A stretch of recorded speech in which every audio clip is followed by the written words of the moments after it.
Throughout our stay on the island of Madeira, whenever we stopped at popular tourist sites, we were joined by other visitors and travelers checking out the sites themselves.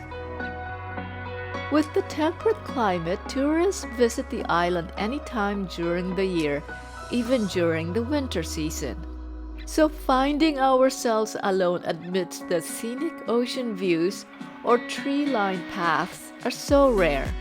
For that to happen, it was necessary to rent a car to allow us to tour Madeira on our own time and pace, and serendipitously go where our wishes take us. Take a look at it. So it's like we're here.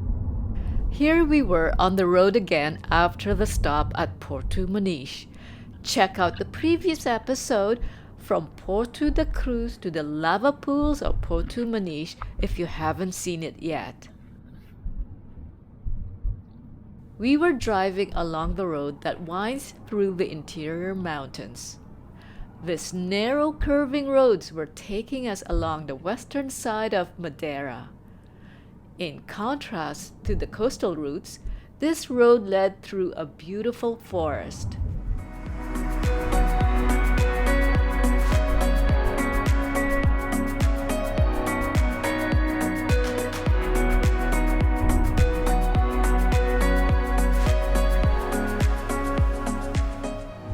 We then turned off and took a road to the Achadas the Cruz cable car. So here we were at the cable car, ready to pay and boarded to go all the way down the side of the cliffs to the abandoned farming settlement of Faja da Cabrera Nova.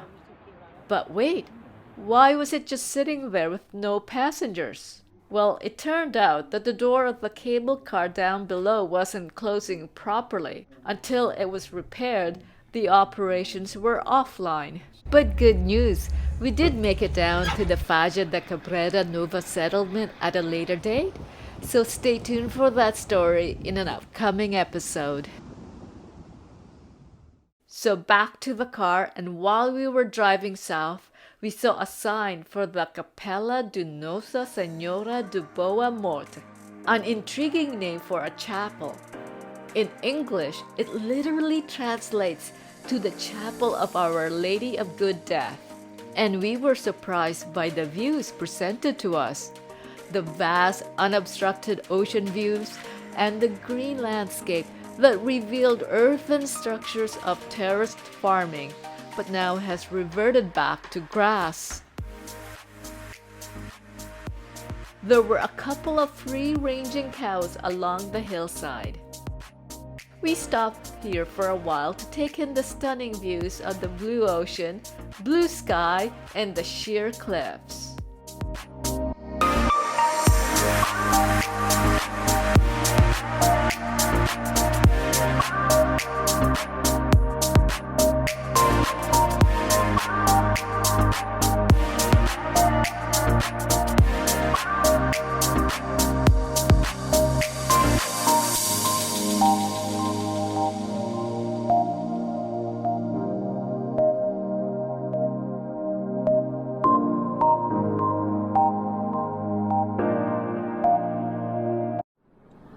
Bananas.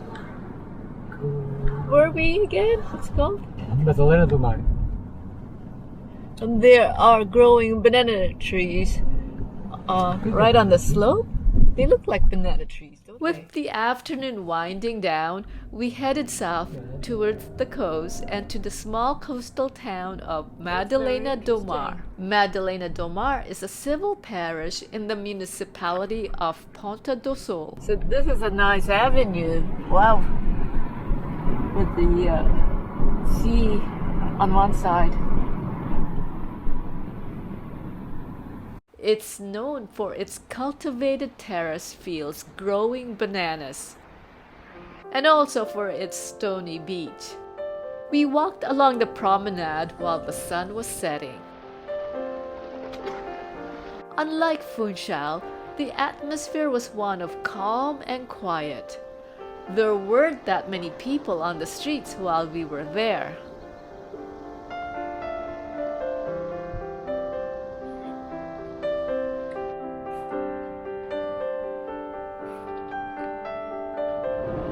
and then drove through the old tunnel carved into the mountains between Madalena do Mar and Ponta do Sol, just for the experience.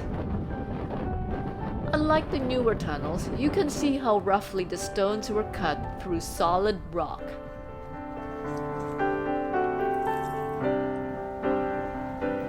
The lighting was also not the brightest.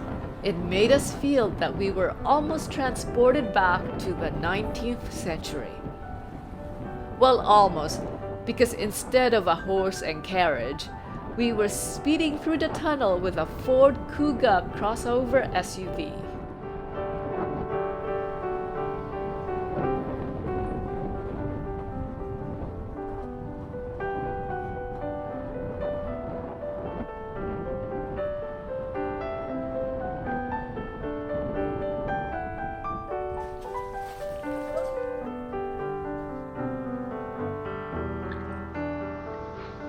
After that joyride, we stopped at Casa de Pedra restaurant for dinner.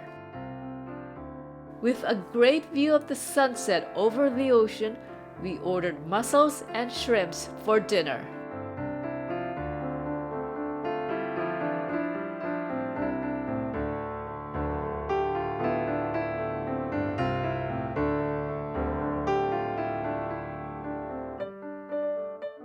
Join us for the next episode as we drove to the top of Serra do Água in the mist to arrive at the Fanal forest, and stop at the coastal town of Seixal before making our way to the terrace fields of São Vicente. If you haven't subscribed yet, please tap the subscribe button and the bell to be notified of the next episode. And thank you for watching. Have a great day.